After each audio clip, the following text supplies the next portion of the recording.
Today. So my name is Murtaza. I'm part of IERA, the charity organization. I'm sure you guys remember from last week we came up, we did the Horizon Warn, we had our chairman, Sheikh Abdul Rahim Green, we had Yusuf Chambers, we had these people doing the program all about Dawah basically. So that's our work, is essentially Dawah to non-Muslims. That's the primary remit of the charity. That's where the funding goes. The donations we get goes to inviting non-Muslims, printing Qurans. You can see the Quran booth that we've got here. We've got the clear Qurans, we've sent you Dawah books and all this sort of stuff. But I want to make it sort of clear from the beginning, the key objective, or one of the key objectives of me coming here today is to set up a functioning team in Blackburn, Dawah team. So we need your manpower, inshallah, yeah? We need your input. We need people to go out regularly to whatever spot, Sheikh Ashfaq can give you the guidance. Here's the best area. I mean, our hotel was near the Blackburn town centre. It seemed like a good spot for Dawah. Busy footfall, lot of English non-Muslims. That's the area you want. You don't want predominantly Muslim-dominated area. So what you guys need to do is get that team established, if you can, in due course, inshallah, right? So you'll go out maybe once a month, once every 2 weeks, whenever you can go out, and you'll give some Dawah, inshallah, hand out some books.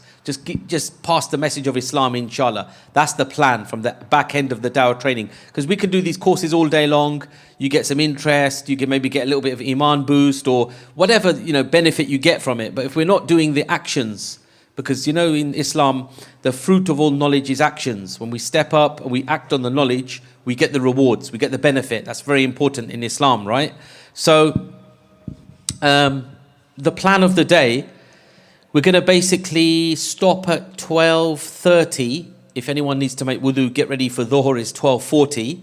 At 1 o'clock, there'll be a little lunch. Sheikh Ashfaq has very kindly sorted out some sandwiches and bits of lunch, so we can eat a lunch at that time, because the course goes on till 2 o'clock. So it's quite long from morning to afternoon. But there is snacks on the table. Please don't be shy. Brothers, I'm sure sisters, you've got access in your end to any tea, coffee, orange juice, biscuits, whatever you guys want to have at that time during the course is not a problem with me. You can just, dive to the table and you can come here, eat, drink, whatever you need to do. Sheikh Ashfaq, are we all good, yeah? Okay, inshallah. So basically it's the IERA Dawah training course. One thing Rashid will do shortly, he's going to use my phone, and we've got a QR code. On that QR code, you can scan it with your phone and you can be added to a WhatsApp group, Blackburn Dawah group, right? Just join the group. It doesn't mean, you have to come and give the street Dawah, but you'll be on the group at least. You'll know what's going on in terms of Dawah, right? Sisters will be on the group as well. They can contribute ideas towards Dawah, projects, ideas, whatever, right? So there's one group, Blackburn Dawah group, Dar es Salaam, something like that is called. When Rashid gets a moment, he'll send my phone around. Like I say, scan it, get your invite done, add yourself to the WhatsApp group. Then when we've gone back to London from IERA, we can communicate and we can say, okay, this is the next step. This is what we want to do. Here's what we're going to do with the Dawah stall. This is going to be the Dawah plans, maybe an open day at the mosque, exhibition. Whatever the Dawah plans are, we can sort of execute them more easily, inshallah, right? So I'm going to start by, I'm not going to spend a lot of time in the course on motivation, because I think like last week, when you guys came, it's pretty much a big motivation session, and it was only a week ago. We had the talks from the speakers, and it was a packed room. I think we had 250 people, mashallah, from Dar es Salaam, from Blackburn. We had, what was it? I think about 100 sisters and 150 brothers. The room was really packed, yeah? So motivation, I'm going to keep it short and sweet, yeah? The course is quite a basic primer. Can you guys see that screen all right? Or is the Quran booth in the way, or a little in the way? Okay, yeah, if you don't mind, brother, you can just drag it as a whole unit. Just take it towards the podium thing, yeah. Well, Rashid's here to help you grab it. That's it. Yeah, perfect. That's a bit easier, right. That's just the Quran booth we've sent to Dar es Salaam. This one from IERA, we created it. This is what you can use in your street Dawah, because it's really good, because from my last 15 years experience in the Dawah field, free Quran is one of the most key things for Dawah. Other slogans work. Is life just a game? This one, that one. There's many you can come up with. Many prophets, one message. But free Quran is what the non-Muslims are hunting for at this time. With the Gaza thing going on and all the bad things in the world. They're really looking and searching. They're looking for Qurans up and down the country. They want to read the Quran. They're shocked it's free anyway. They get really taken aback. They think, Quran, it's going to cost me 10, 15, 20 pounds. But when they see free Quran, they just come and you have it in a gift bag, something like that, and you just gift it out. It's like a really easy dawah. So the course will give you the right tools, confidence, how to give dawah. Again, once you join that WhatsApp group, I'm going to share the Pocket Dawah Manual, a nice little tool, and also the notes for this course. So it's good, look, our brother's taking notes, it's brilliant. But if any of you missed the notes, you didn't have your pen and paper ready, whatever, we're going to give you the notes anyway. So you'll have that whole PDF on the group. So again, it's really important to join the group. Rashid, if you just send around the phone with the QR code. So if you go to my WhatsApp and you look up Blackburn Dawah Group, yeah, or Dar es Salaam, but I think it's called Blackburn Dawah. It will be a group with just me and Salahuddin in it. And there's a way of activating the QR code on that group. If you go to group settings, shall I show you quickly how to do it? Okay. Just have a look. Yeah, that's it. So you go there, QR code, and that's it. Just send that round. So everyone, you can take my phone, you can scan it. Yeah, we'll start from this brother here, inshallah. So what you're going to do, brothers, is simply scan the code, like I say, and I will eventually put the Pocket Dawah Manual and the notes. I'm going to put it on that group. So brothers and sisters, my phone will come downstairs. We'll send it with one of the youth, and then you can do the same. You can scan the code, be added to the Dawah group. But just keep one thing in mind. Dawah is not just about street dawah, if that makes sense. That's one type of dawah. There's other forms that you can do. You can do online dawah with IERA. If you have a Facebook account, right, even if it's not active, because me personally, I'm not really on the social media, but I've got a Facebook account, yeah, and it's there, it exists. So all you need is an account. You don't have to post on it, nothing like that. You don't have to use it per se. But what you can do with the Facebook is you can do the chat system online. So really good for sisters particularly, because street dawah, and I'm not saying sisters can't do street dawah, I'm not making any fatwa ruling, I'm just saying that it's a field where you're in the streets, it can be chucking down with rain, there can be someone foolish that comes along. Do you understand? If sisters are to do street dawah, they need to be near their brothers. That's my recommendation, because we're living in that Islamophobic type of era. There can be some drunkard, there can be some drug addict, there can be someone easier, far right, that comes and tries to pull off the hijab or whatever. So sisters, one thing you can do, and brothers as well, we really need the help, is online dawah. There is exhibition open days. You can come here, you can contribute, you can support, you can get involved in different dawah projects. So just keep that in mind, that there's a solution for everyone in terms of dawah, how you can put it into practice. Yeah, so keep an open approach. So the course will go through some of these points, the obligations of dawah, the rewards, consequences, perhaps of not giving dawah. And a simple but effective map is what it will give you on how to give dawah. And like I say, I'm going to skip a few slides for the sake of time and moving on, and just so that I want everyone to do a lot of role plays. Yeah, I want you to pair together and practice the dawah session, the lines that you need to practice. Because to be honest, it's like with anything. It's like riding a bike or driving a car, right? You only need to learn one particular type of technique and then you've mastered it. Does that make sense? It's like with the salah. If a sheikh or someone said to you, look, perfect your khushu in the salah and your salah will be good. Yeah, it will be a good prayer. Your mind won't be wandering. You'll have to focus. You won't be fidgeting. You'll have the mindset. You'll have to focus on Allah. You'll be speaking to Allah. If you have the khushu and the right thing and the approach, your salah will be powerful, right? So the same with the dawah. If you just get the wording right and there's other dawah techniques. We're not claiming this is the only way to give dawah in IERA. No, other people will have other systems, right? But essentially, it's that call to Allah. That's all dawah is really. So it's not what do you call it? There's no deep philosophy in the course. There's no complex stuff like that. The only prerequisite, which everyone in this room has got, a grounding in the basics of Islam. In other words, we're all Muslims. We want to give dawah. We're motivated. And it's a worship. Dawah is a worship that requires sincerity and correct actions. Right? That's very critical. I mentioned it right in the beginning of the course, because the ikhlas, and obviously doing it according to the sunnah of Prophet Muhammad sallallahu alaihi wasallam, that is critical for the dawah. If you try to do it other ways, if you don't have the sincerity, because in your whole life, you might not do regular dawah, for example. You may do it once every 6 months or once in 6 years. But if you did it sincerely for the sake of Allah, purely, with the right intention, with the correct heart, with the correct mind, and you did it, not showing off, not for fame, not for name, not for money, not for dunya, not for family, just for Allah, you gave that dawah. I really want that non-Muslim to be guided.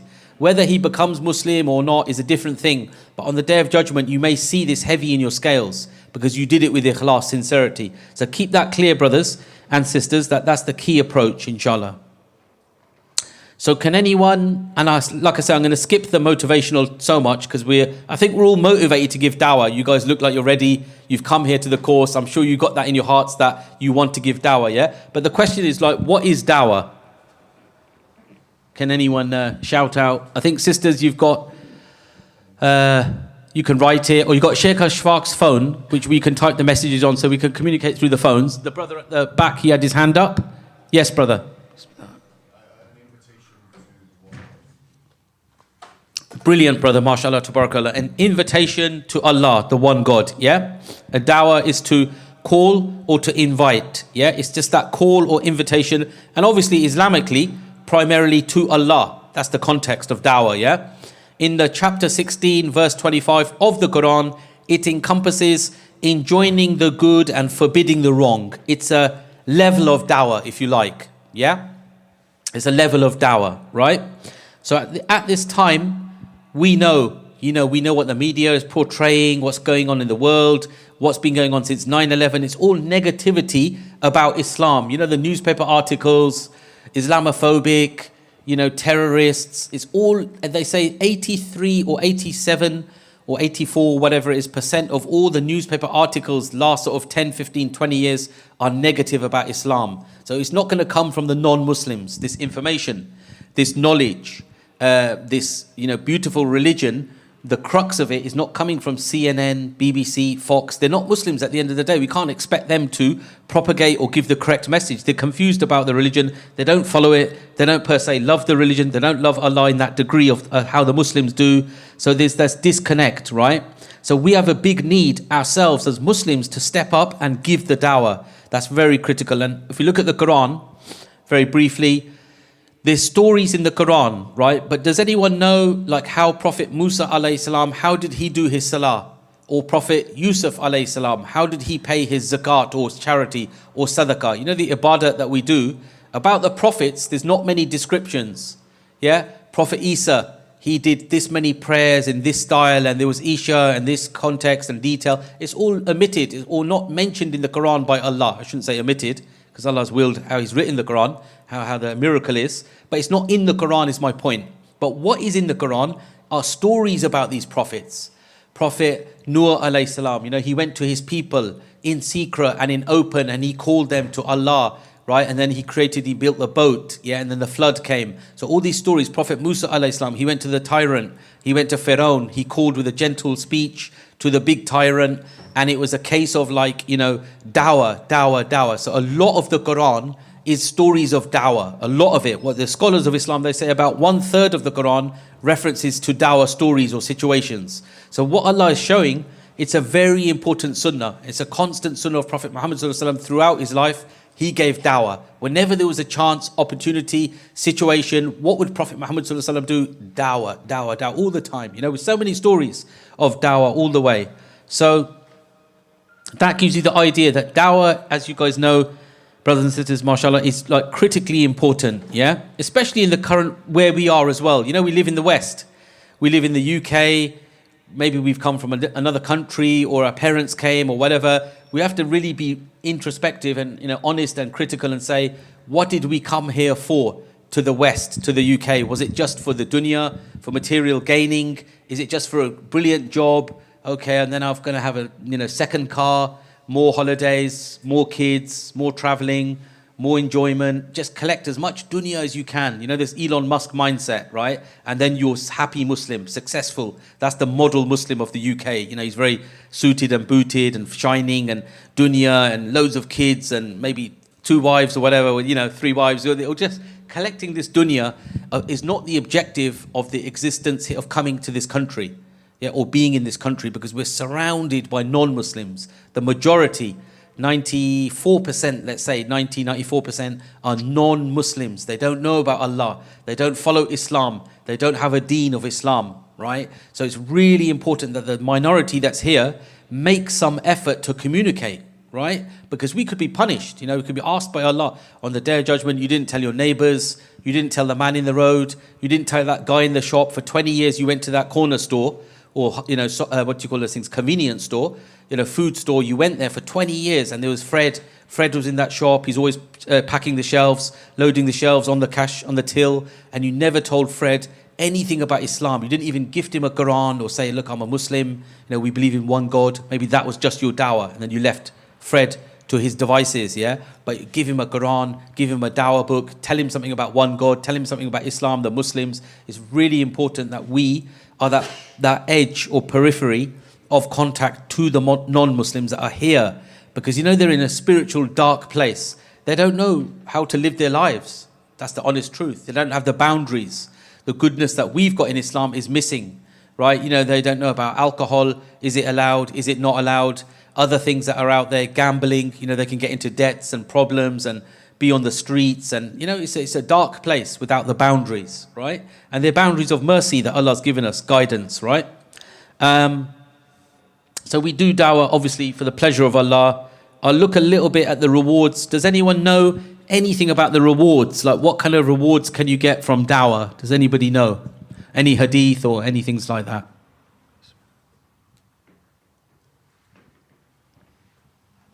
Yes, brother.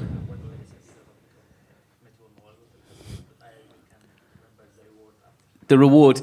I'm trying to think of the verse that you're referring to. Is the reward? I think the one you're referring to is like, who is better in speech than the Muslims? Is that the one, or?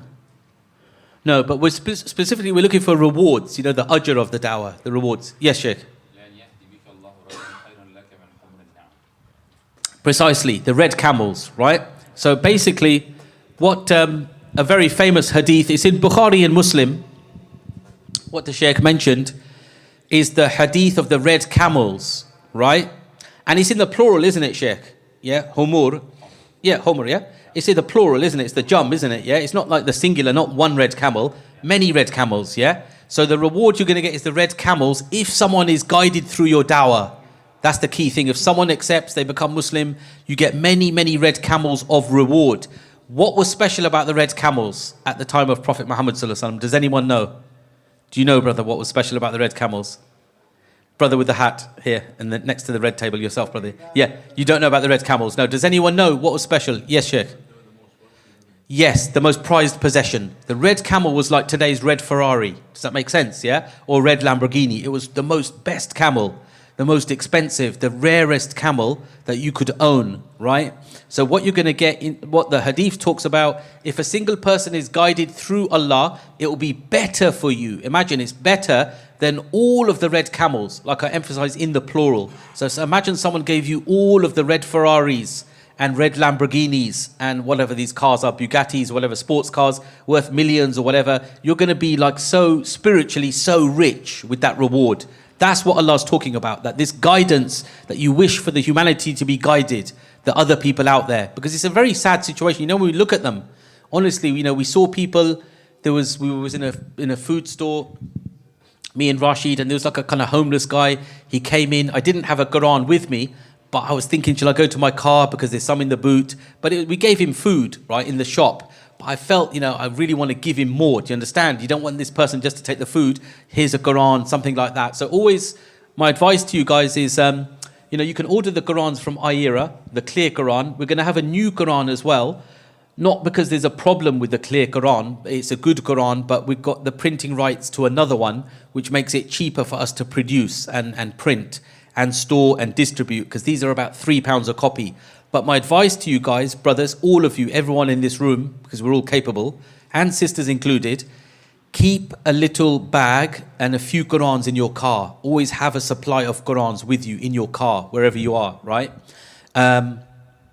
If you've got a car or at home, yeah? Because when you're on your travels, when you're out and about, you can always pull it out of the boot and gift it to that non-Muslim. I travel a lot of the UK, or I have been the last few years. It's gone up and down, yeah? Sorry, brother, we'll keep the questions for a bit later, inshallah, yeah? Yeah. Yeah, go on. You can make, go on, yeah.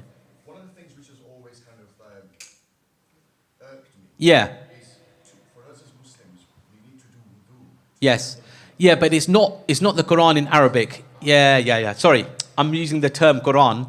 I don't mean the Mus'haf, yeah? What I mean is the English translated meanings of the Quran. But that's a mouthful, yeah? English translated meanings of the Quran, yeah? So all I'm saying is Quran in English, yeah? That's the one that we try to keep with us. Even when I travel the UK, which I've done a lot of over the last few years, you know, what I would find is even at the service stops, you know, the service stations, right? They have these little charity tables where you can put a book.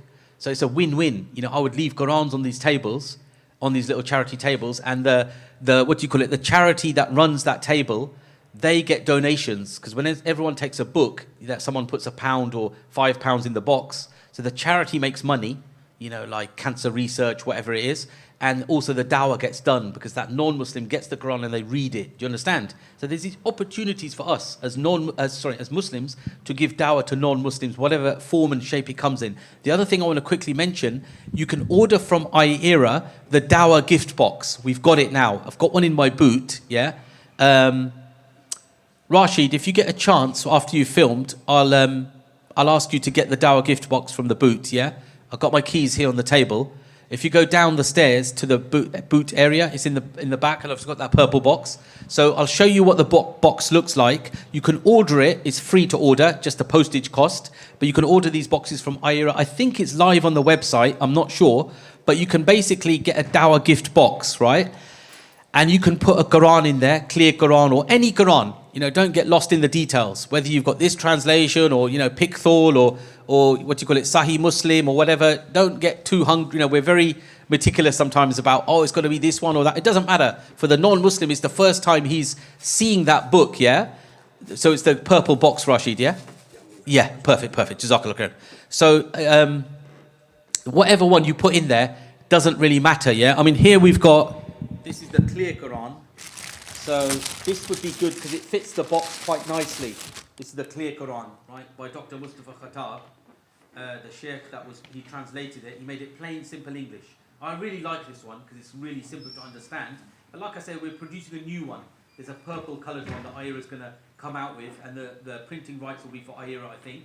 So there'll be a new one coming out. It doesn't matter. Like I say, it's not about the translation and the cover and the colours. It's just about giving the Quran. So this fits perfectly in the dawah gift box, right? And then what I normally add is a small bit of chocolate or some perfume if you want to put attar or some sweets or baklava, whatever fits in the box nicely. You close it and then you keep that as a dawah weapon for the non-Muslim that you've been working on over so many years. Your boss at work, the colleague at work, your next door neighbor. Do you get it, guys? Yeah? You have the dawah gift box ready. You don't just give it out like sweets to anyone. No, you target the person quite well. You think, okay, I've known him for a long time. He's friendly. I've worked on him. I've given him dawah. Now I'm going to give him a gift of the Quran. So you make it like a special occasion. He gets it. He gets this lovely gift box. It's got a magnetic flap on the front.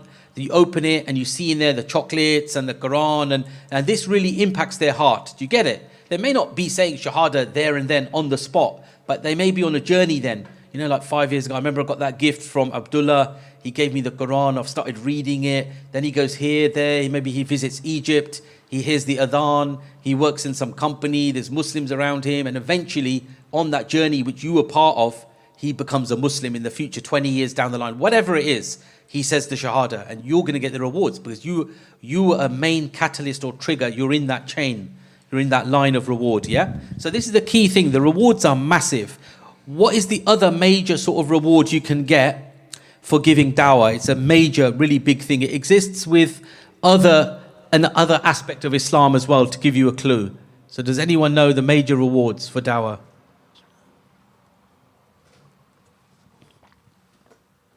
It's the sadaqah jariyah. Yes, brother, was you going to say the sadaqah jariyah? You know, whenever you teach someone, they accept Islam, whenever they pray, fast, they do Hajj, they do Umrah, they get the rewards, no doubt, yeah? But you get a slice of the rewards as well because you were in that chain again. You know, you were the catalyst, the trigger, you gave them dawah, right? So the hadith is in Muslim. It says that whoever guides another to a good deed will get the reward similar to the one that performs it. So you gave dawah to someone, they became Muslim. Remember, it's going to be like a pyramid structure because that person, that new Muslim, David or whatever, he has children, they have children. You know, it's like a big network thing that's growing.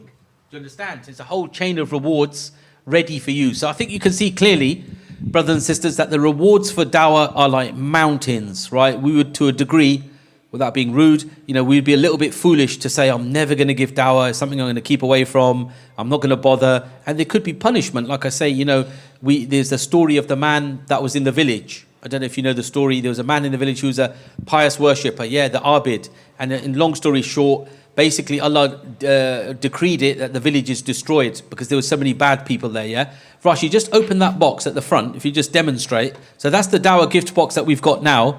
You can see I just bought some chocolate and put it in there. It's like a bar of chocolate, Lindt or whatever. Clear Quran is in there. So this is a nice gift box. You can order it. The IERA started to restock it now. There's other dawah books in there. Quran, A Short Journey. There's other little books, Love of God, small booklets, right? You don't have to overpack it. Keep it simple. Like I say, keep it targeted. Make it interesting for them. But the main thing you're trying to give them is the Quran. That's the number one objective, is to give that Quran in English, So these little books can be added. If you haven't got the little books, don't worry. If all you've got is a chocolate and the Quran, perfect dawah. That's all you need, Because really, and we did this in Luton yesterday. Rashid is a witness. Allah is my witness. We was in Luton yesterday, right? First time I've done dawah in Luton. It was very cold, but it was sunny. And, we were handing out roses, chocolates, these sweets, right, in the street dawah to the people around, And we were giving this gift bag of Quran. This one here, thank you. And Rashid, come this side to the camera a little bit. There's a camera just up the back. Can you see it? So if you stand in front, then everyone can see the gift box. It's at the top there, the camera, So that's the gift box. Like I say, it's got a magnetic flap. It's been designed beautifully. You can even put in there, which would be a good thing to do actually, which is not in there. You can put in the clear Quran that you put in there, or whatever Quran you've got, Just put your contact details. I haven't put it in this one, but I normally cut a little sticker. Just a piece of paper. I print it on a printer and I sellotape it. If for further information on Islam, please contact Abdullah, whatever the name of the person is, and here's my email or my phone number. Mike, brother, sorry, I shouldn't put the mic down. So what I was saying was that you put your contact details in the inside of the Quran, but at the end of the day, it's still got the IERA logo, and it's got the Discover the Quran website. So they would still get someone contacting them. But if you want to get the rewards, you want the contact directly, you want to potentially say their Shahada, You want to do all of that, then put your contact details, inshallah, That's perfect, Rashid. You can put the box, you can leave it, just leave it on the ground. We'll take it back afterwards, Or actually what you can do, Rashid, leave it with my laptop bag, so I don't forget it, because I need to keep that for the journeys, So, Can I make a suggestion? Yes, brother. Particularly at this time of the year where Christmas time, When they open the lid, maybe have a verse from Surah Maryam, because essentially they are celebrating the birth of Jesus. Christmas time, What does the Quran say about it? Yes. That's a good idea, brother. Like I say, you can customize it how you want. You can add what you wish. You can, like I say, you can put perfume. You can put other small gifts or gadgets or whatever you want to put in there, right? A homeless person, you put £10, £20, whatever money in their cash for them, help them or whatever. You customize it as you please. But the point is, the deeper point that I'm trying to kind of make, or the nuanced point, is that rewards for dawah are mammoth. That's the first point. They're very great. And, you guys need to step up and start giving dawah. Because like we mentioned, the man in the village that was destroyed, he was a pious worshipper of Allah. He was an abid, a good slave of Allah, basically, pious, worshipping, doing prayers, doing charity. He was a good guy, but the people around him were really bad, horrible people, right? Not too dissimilar to how the world has become. There was zina, there was lying, there was stealing, there was murder, there was robbing people. There was really bad people, right? But so Allah decreed that we're going to destroy that village. Like in the Quran, there's stories, isn't there? That, a messenger was sent, or there was dawah, and then the people rejected, and then the decree is written, destroy the village or the town or the city or the people, So the decree was given, destroy that town where the Abid is, So the angels flew down to carry out the commands of Allah. They saw the Abid, they flew back to Allah and they said, we can't destroy this place because there's an Abid, a worshipper of you, one sincere guy. And Allah said, start the destruction with him. The whole destruction starts with that man. What was the reason? He never wanted to wish good for those people, to call them, to save their souls. And this is what's going on around us. Look at, Blackburn, wherever it is, Manchester, Bolton, all the cities around us, the UK in general. People are in utter darkness. They're totally confused. right? So we want to really step up. We want to give dawah wherever we can, right? So I'll go on to some of the characteristics of the da'i. I mean, here's a point here that's quite important, or very important, is that our duty is to convey, not to convert. We can't guide anyone. The guidance, the hidayah is from Allah alone. And we know the example of Prophet Noah alayhi salam. What was it? 950 years, maybe 80 people. Some scholars say that they accepted Islam, these people. There wasn't like hundreds and thousands. There'll be one prophet on the Day of Judgment, one follower. One prophet with no followers, right? But these are prophets. So it's not about a shahada tally. Oh, this is how many shahadas I've got now. I can tell the whole world, boast about it. It becomes insincere. Do you get it? Keep this between you and Allah, your work, whatever success. You try to hide your good deeds. Does that make sense? You don't want to publicize everything, right? So the characteristics of the da'i, the caller, what do you think these could be, brothers and sisters? What are some of the qualities? Good qualities. I mean, there's a number one quality that is very important, if anyone can think of that one. Good character is very important. Yes, brother. It's kind of connected to that. If you think a bit deeper, what's connected to good character? It's the most important quality. What do you think, brother? Taqwa, practice. Yeah, you should practice Islam, because otherwise it doesn't make sort of sense as well. Yeah. Patience is very important. Yeah, because obviously at the end of the day, a lot of dawah is rejection. Yeah, they reject the message. You got to be patient. Ability to speak and convey. Yeah, communication, ability to speak. That's very important. Yes. Sincerity. I think Alex or Ellis. Which one am I looking at? Ellis. I think you've done the course before, yeah? So Ellis knows from the previous time he's done the course. Sincerity is the key number one characteristic of the caller, the ikhlas, as we mentioned earlier.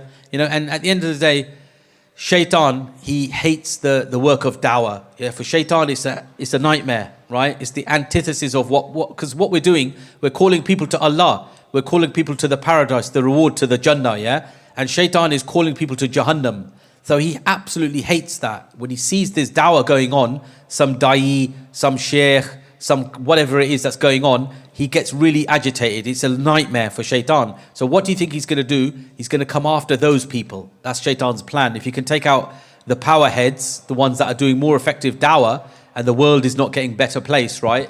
He's going to really try his best. So what he'll do when you get involved in dawah, which I'm sure you guys do, is that he'll come after you to disturb your intention, to corrupt the intention, the sincerity. He'll really try to affect it. Oh, do it for this reason. Oh, just because my mum told me I have to go and do the dawah. Whatever the reasons are, you've got to do it purely for the sake of Allah. Yeah. What do you think some of the other characteristics or qualities could be for dawah? You mentioned patience. Any others you can think of? Perfect. Knowledge. Yeah. You must have knowledge of what you're calling to.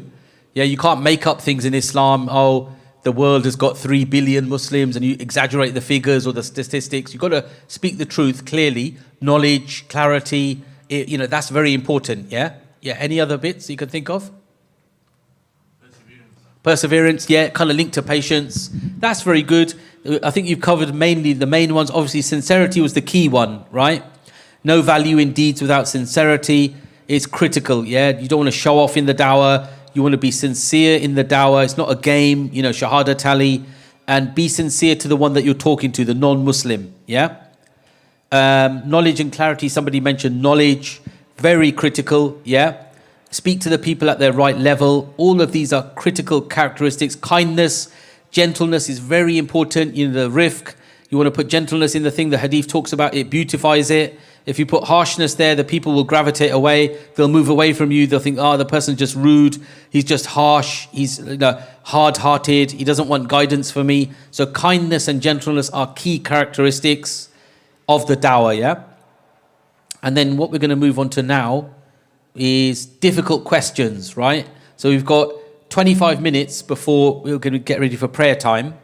I want to just spend a bit of time asking you, brothers and sisters, what are some of the difficult questions that you may be asked about Islam?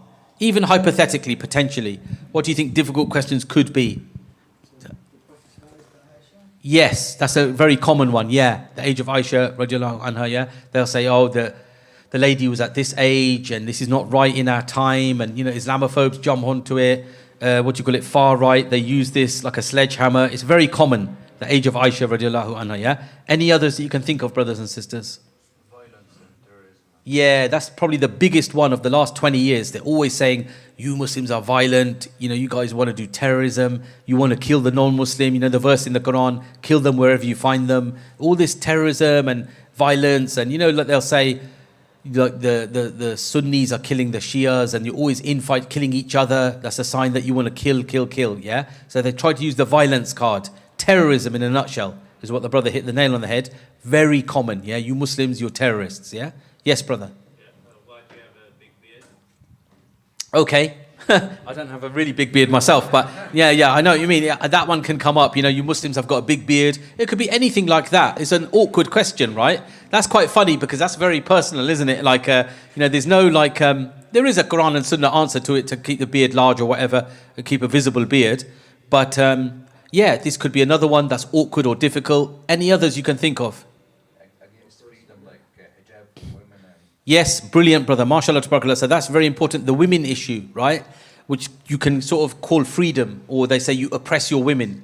Yeah, they say you oppress your women. They'll say things like, you know, the woman, she inherits 1/6 and the man inherits 1/3. Where's the equality? In the British law system, when they split the house, it's equal shares for equal children or relatives or whatever, you know, equal splits, there's equality. So what you Muslims do is oppress women, is what they try to say, yeah? But obviously, you know, we know Islamically, there's reasons for the difference in inheritance, yeah? The man has to provide for the woman throughout his life, you know, 100 years he might work, right? He's 120 and he dies, right? And he's provided much more wealth. And so there's this, you know, we know the hikmah is there, the wisdom, right? Why these certain things are going on. But they use that card very much, you know, they'll say the witnesses, 2 women for 1 man in the court. Again, inequality of women, a very common theme that they try to push out there, yeah? Any others that you can think of? Limitation of personal behaviors, like Yes. abstain alcohol or circumcision. Yes. Wig, that as well, you know. Yes. Some sort of like limitations. You know, you can't do certain things. You can't drink alcohol. You can't eat pork. You can't go to a nightclub. You can't learn music and dancing and all this stuff is like not allowed in your religion is what they try to say. Yeah. But what is interesting in the Quran, only 3% of the Quran is prohibitions. You know, no swine, no pig, no alcohol, no gambling. It's not all a book about prohibition. So they try to use that in a kind of sneaky way. They try to make out that you're like oppressed, yeah? There's no freedom. But the reality is, you know, when you challenge these people a bit deeper, like they'll say, oh, like you can't eat pork, yeah? I can enjoy my bacon or whatever sandwich, yeah? But you tell them, look, as a Muslim, the reality is we give up 1 meat in this short dunya, 1 meat, yeah? And in the paradise, there'll be an infinite number of food, beyond meats as well. So it's like 0 and 1, you know, the reward structure is incomparable. What you're going to get in the infinite compared to what you gave up here, the sacrifice is almost like nothing what we're doing for Allah. Do you understand?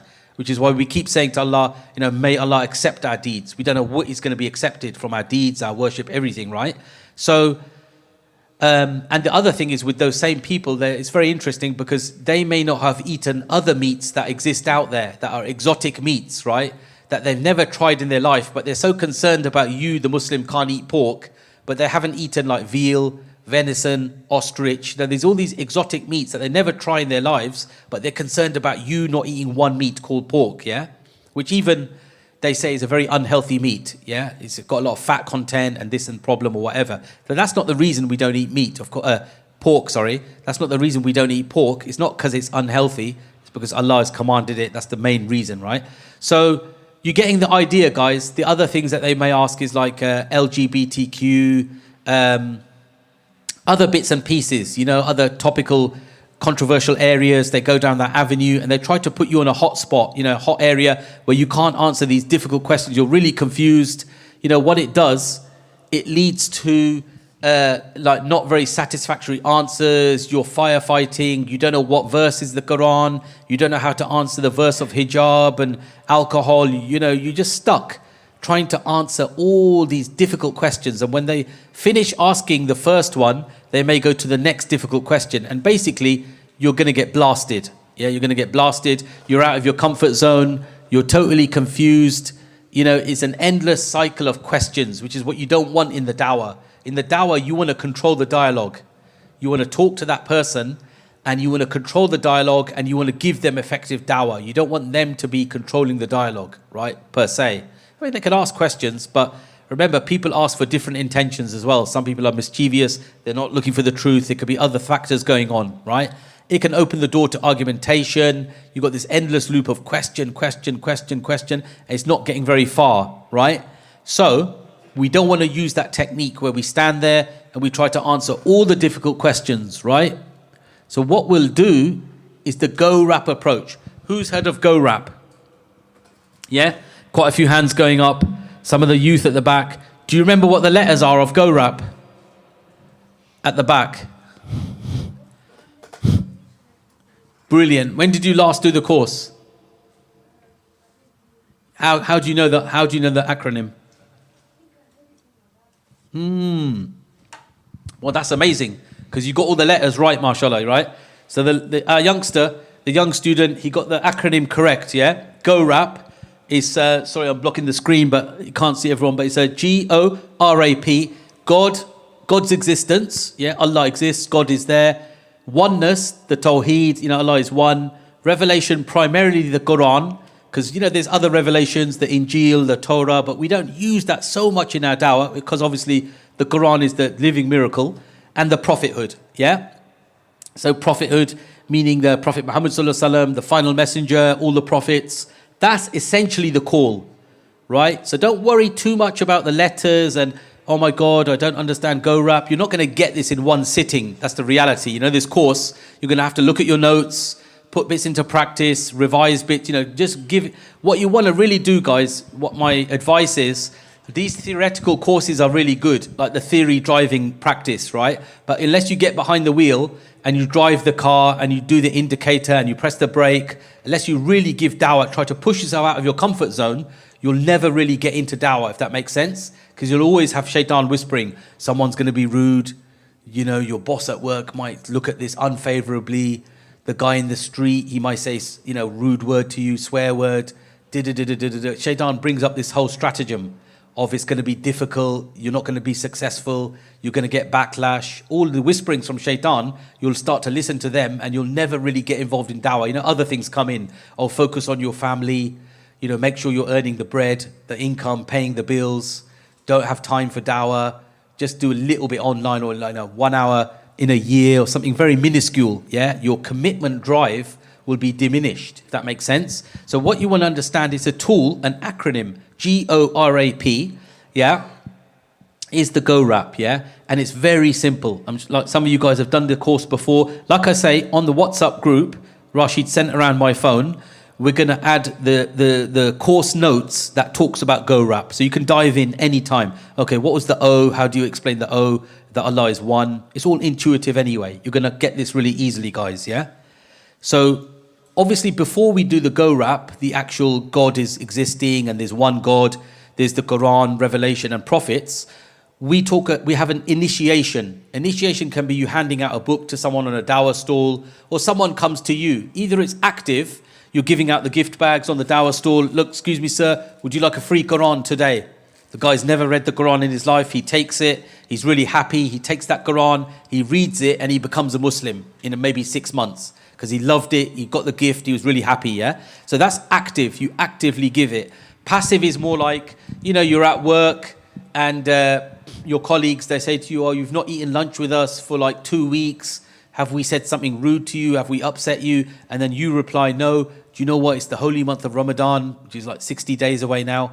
It's the holy month of Ramadan. I'm not taking lunch in the daytime because I'm fasting, because I'm a Muslim and I believe in one God. So it's very passive dawah. It's when they came to you, they extracted the information. What we want to do, brothers and sisters, is the active dawah where we can. Do you get it? We want to get the more rewards. Those massive rewards that we spoke about. We want to push ourselves in that realm, in that field of, I want to get the ajr. I don't want to be lazy. I don't want to be on the sidelines. I don't want to be a bystander. I want to actually do active dawah, online, street dawah, exhibition, open day, whatever you do, there's many ideas you'll think of, you want to get in that realm, inshallah, right? So the key thing that you want to understand, and this is like a key concept, if you can get this, you'll be really good in your dawah. But at the same time, I don't want you to be like go rap robots, yeah? Go rap robots where you literally just parrot the line and you think, you know, if I do it exactly like IERA and I use the exact same wording, this is the wrong thing in the dawah. You don't want to emulate, per se, other du'a to other people. You know, like Dr. Zakir Naik is a really good da'i, really good brother, whatever, he's really successful, but we don't want to become miniature Dr. Zakir Naiks and copy him in everything he does. In his dress, in his, you know, quotations or whatever. You don't want to be mimicking. Be yourself is what I'm saying. In the dawah, be yourself. You're Abdullah, you're Muhammad, you're Abdurrahman. Be yourself, be natural, be sincere, and your dawah will be, you know, a million times shining. Yeah? So the key line, brothers and sisters, in the thing, first your character. You know, with that, we know that's very important. Yeah? I'm sure I've told you the story before, but there was a brother in London who was doing street dawah. You know, he's in the streets and it's a rough environment. You get some drunkard, you get dodgy people. And this lady came, she was really angry with him. She came to the stall, English white lady, whatever. She sees the Muslim guy. She's really irate. She hated that he's doing the dawah, yeah? Long story short, she spat on the brother. She spits on him, right? While he's there giving the books and he's smiling. But he was a very good brother, mashallah, emulating Prophet Muhammad sallallahu alaihi wasallam. He's continuously smiling. Even when she spat, he kept smiling, right? And he pulls a tissue out, he wipes the spit from his face, he gives her a tissue, she grabs it, she runs away and it goes home. Then, you know, she's thinking in bed, what happened that day? He's supposed to be, like our brother said, terrorist, yeah? And he's smiling and he didn't react. He didn't even say, yo, you spat on me. You know, most people would be like, what have you done? You know, they'll get shocked, yeah? He just kept smiling. He could see the situation. He read the card. He could see she's ignorant, she's angry, she's agitated, she's a non-Muslim. He did the hikmah, yeah? So she comes back 2 weeks later. She looks around at his table, the books, what's this, that, asks questions, and she became a Muslim, right, from his patience. But he was super patient, yeah? How many people, if you spit on them, they remain calm, collected, you know, they don't retaliate. Yeah, they don't get agitated, they don't get upset. So this is how you got to think in the dawah. You know, never get like I said, never get baited. Yeah, in the dawah. If you guys step up here and you do street dawah, I'm gonna do the mic. Yeah, if you do street dawah, you don't want to get baited by an agitator or someone that's trying to upset the Muslims or, you know, trip you up, like what they call infiltration. Yeah, someone can come. He has a hidden mic and he's trying to say controversial things. Your prophet was like this and that. Maybe he gets verbal and gets really abusive or whatever, right? You don't want to stand there and start retaliating and then start fighting and get baited. That's the key thing, yeah? You don't want to get in that situation where you make things worse, right? So be very careful how you give dawah. So your character shines, yeah? Kindness, gentleness, good listener. Let them talk maybe more than you talk to them. Let them spill. A lot of these English folk are lonely. They just want to spill. You know, they talk about, there's a charity, I can't remember the name. It's a charity for lonely people. And they say, this is from years ago, there's 11 million lonely people in the UK. Can you believe it? And it's not the olden days loneliness. In the olden days loneliness was like, there's Fred and his wife, you know, Anne or whatever, and Anne has passed away. Fred is on his own. He's in his 90s. He's lonely now. He's in the house on his own. There's no Anne, and he's in a quiet house, and he's very lonely. That's the old loneliness. Today's loneliness, which Russell Brand was speaking about, is the new age loneliness, is the youth, because of the social media. Yeah, they're in that bubble. Facebook, TikTok, Instagram, they're not communicating. They're not interacting with people. So there's a new age loneliness. They're actually, like, mentally they're cut off from society. They're not interacting like kids would play football more or whatever. It still happens, yeah? But with the social media, it's created a new age loneliness. So 11 million lonely people in the UK. When you talk to these, when you go to these people, you give them dawah, a lot of them want to spill. And that's very effective dawah. You know, when they spill, you actually get all the information you need. They say this happened, that happened, you know, or this happened, but then there was a car crash and I lost my parents when I was 10. So there's like the problem of evil and suffering, which we'll cover a little bit, yeah? So you get these clues and indications why they've rejected Allah, why they're not interested in God, why are they not Muslim already? That's the question you've got to be asking, yeah? So what we've got is that line after the character, which you guys will be really good at, inshallah. You show the best manners, you know, you give the person a water, give them a seat, help them, you know, be good to them, give them a gift, the dawah gift box, the Quran. You do all the nice, good excellent things that you would do for dawah. You really win them over. You win their hearts. Yeah, food is a powerful one for non-Muslims, as you guys know. You know, you give them a samosa, a homeless guy. You do exhibition here. You lay out food. They love the Muslim food. They love the generosity. Deep down, they really love it. They don't maybe say it so much, but they're really enthralled. They're like, you know, I went to Morocco. I had couscous. For them, it's like a revelation. Do you get it? So secretly, they're like, yeah, the Muslims have got the best food. They're like this and that and the other. We know this, right? You know, the curries is like their new fish and chips or whatever, right? So basically, the next important thing is that line that you come out with. So that's a very interesting question. Remember, we asked those difficult questions, brothers and sisters. We asked about the difficult questions that we mentioned were things like, you know, terrorism and all of that, yeah? So what you're trying to say is that's a brilliant question, you know, you Muslims kill each other, you're terrorists or whatever. You said, okay, that's an interesting point, but to understand the answer to your question, I have to explain the basics of Islam. Do you have time for me to do that? Yeah, do you have a few minutes, few moments where I can explain the basics of Islam, right?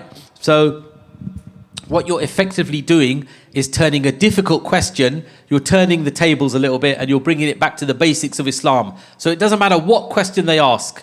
You have not got the Quranic reference or hadith, yeah? No Quran and Sunnah knowledge. You don't have it with you, but you bring it back to the Tawheed, the basics. You say, look, it's a good question. Why don't you Muslims eat pork, yeah? Let me bring it back to the basics of Islam. Yeah, you might not know Surah Baqarah talks about don't eat the flesh of swine. You don't have the exact verse and reference, but we bring that concept. Good question, acknowledge the question, bring it back to the basics of Islam, right? That's the key factor thing you want to do. So you've got the GO-RAP, you've got those acronym, God's existence, oneness, revelation or Quran and prophethood, yeah? You've got the GO-RAP, then you've got this whole approach, yeah, the concept, your character, the good things that you did. You know, some people talk about a lot of dawah is manners. It's true to a degree, but we're not mute either. You know, we can talk as well. So it's a mix of both. Good manners and good speech will be really effective dawah, yeah? So that's what you bring effectively. That concept is what you're bringing, yeah? And then you move on to explaining Islam to the non-Muslim, right? Starting, obviously, with God's existence, right? So what do you think? How would you, brothers and sisters, right? How would you explain to a non-Muslim? This is someone that has never maybe believed in God or he's an atheist or whatever. How would you articulate a convincing case for the existence of Allah?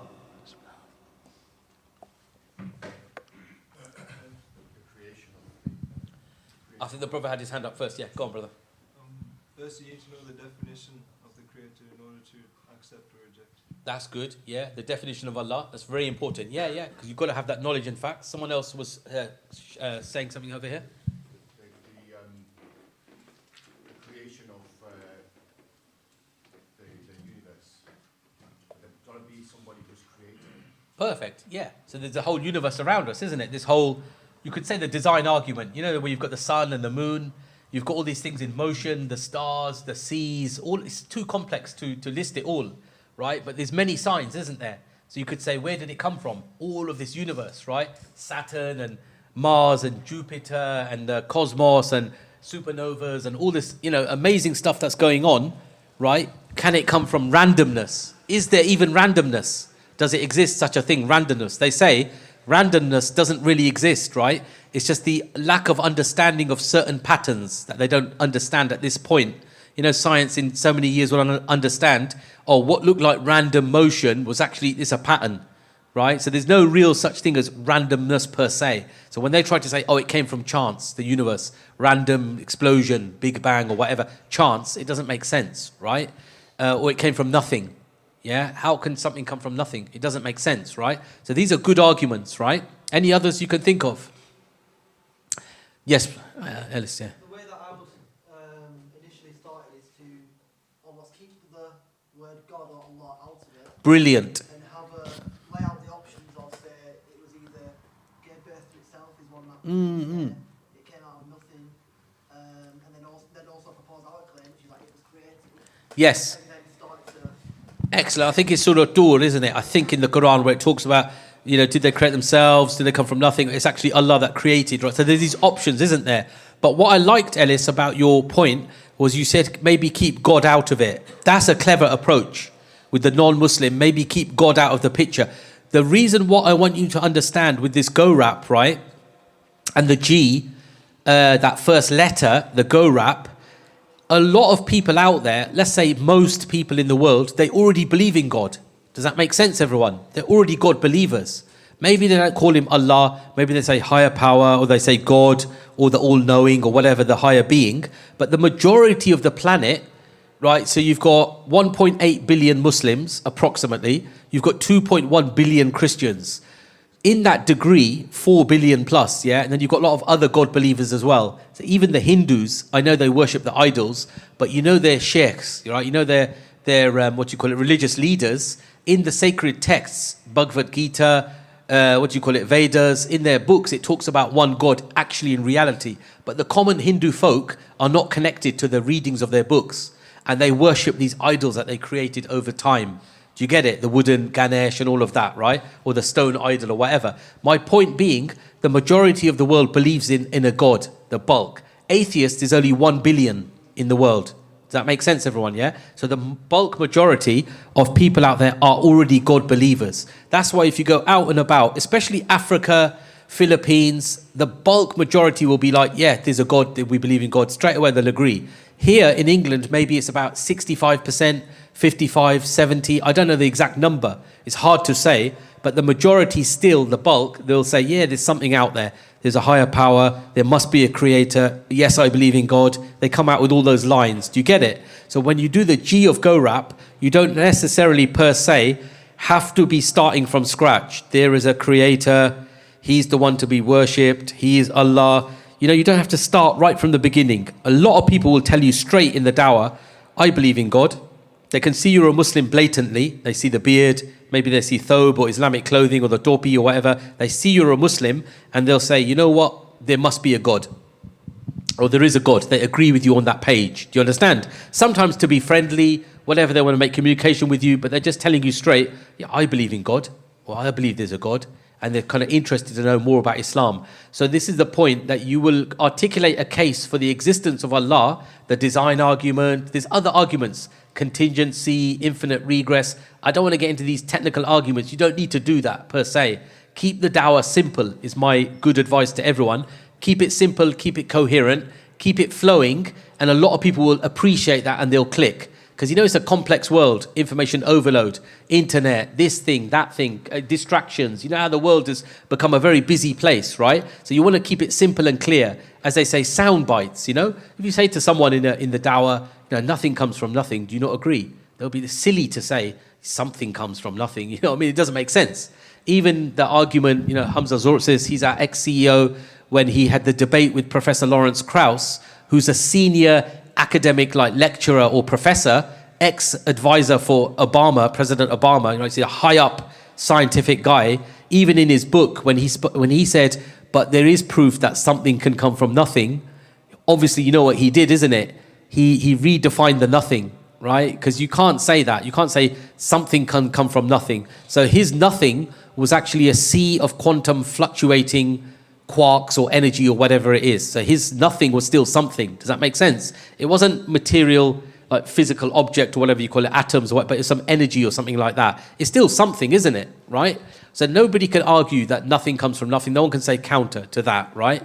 And so basically, keep it simple, keep it clear, and like I say, most people will click, they'll say, yeah, I believe in a God. You may get the stubborn person, atheist, agnostic, he's totally like, no, there's no God, he doesn't exist, and even then the arguments are shaky. In fact, this whole atheism thing now is contracting.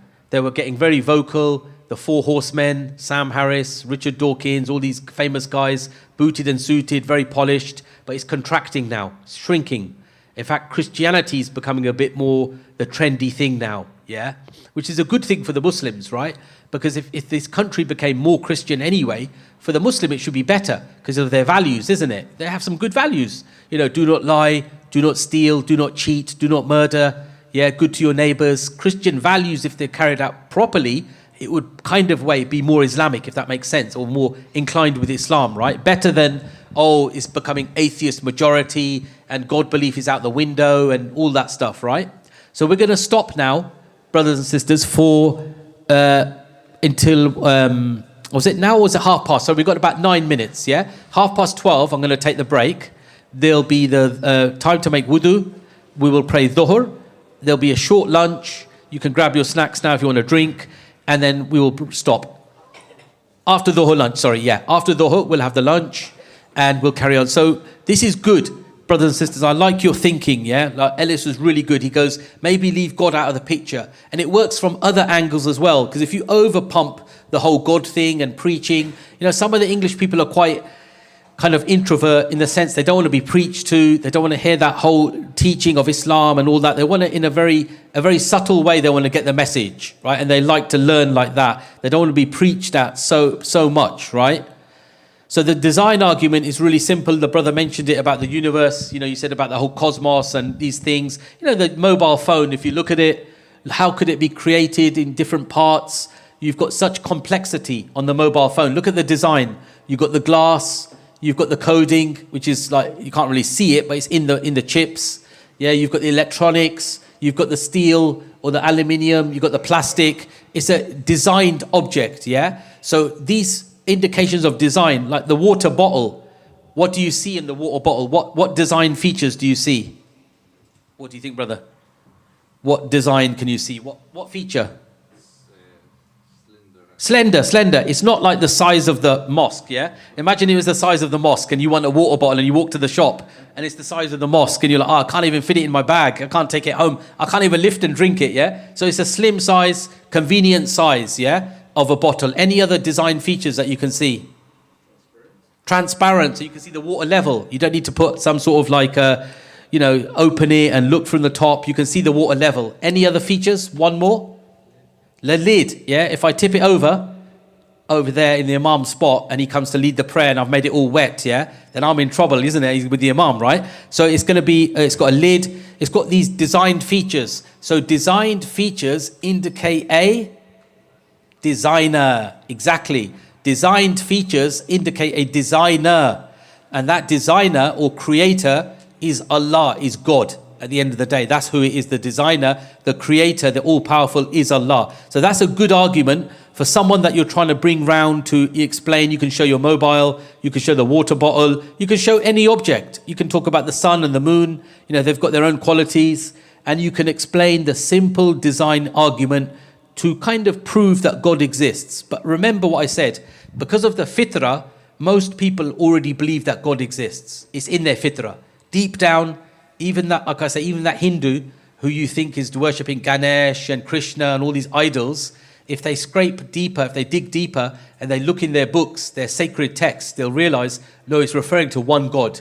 Sikhs, it still refers to a degree, the one creator God, the all-powerful, right? But they've moved away from those teachings, right? It's become the idols and all that sort of stuff, yeah?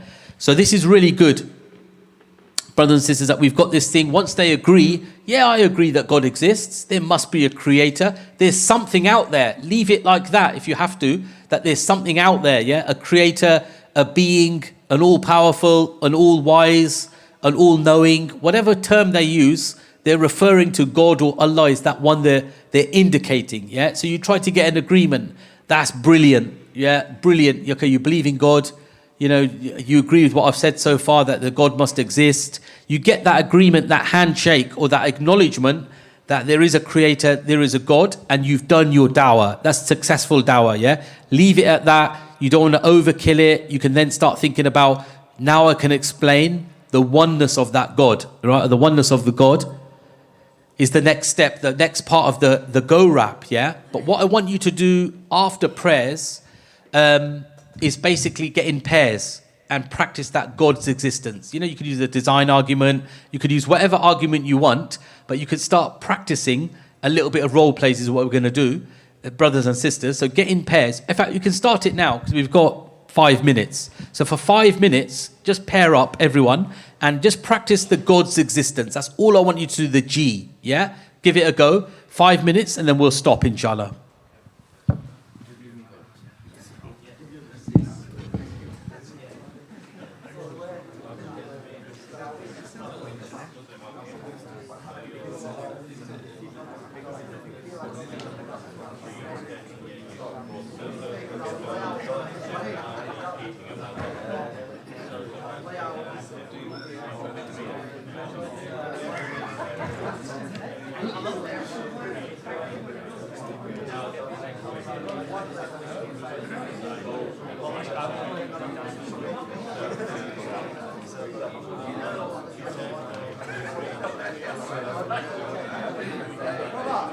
Yes. No, go on.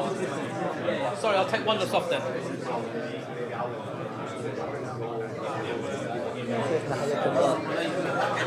Right, yes.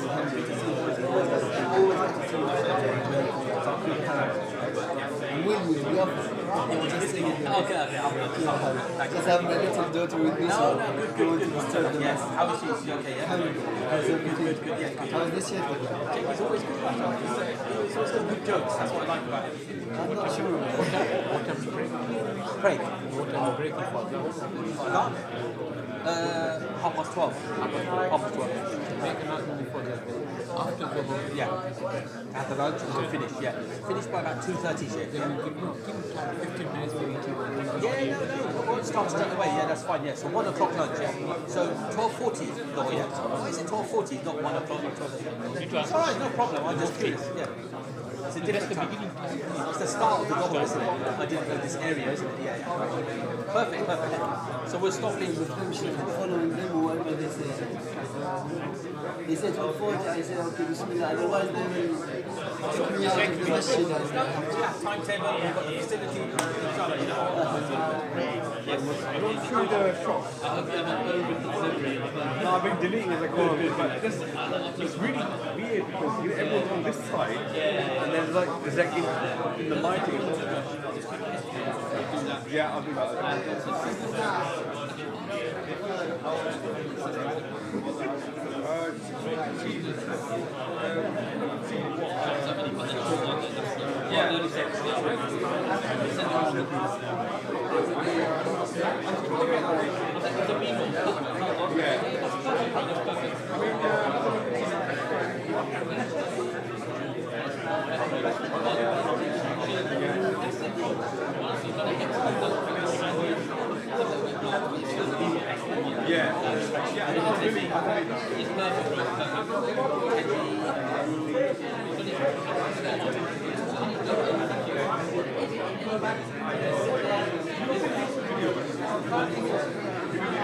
Have you got any camera?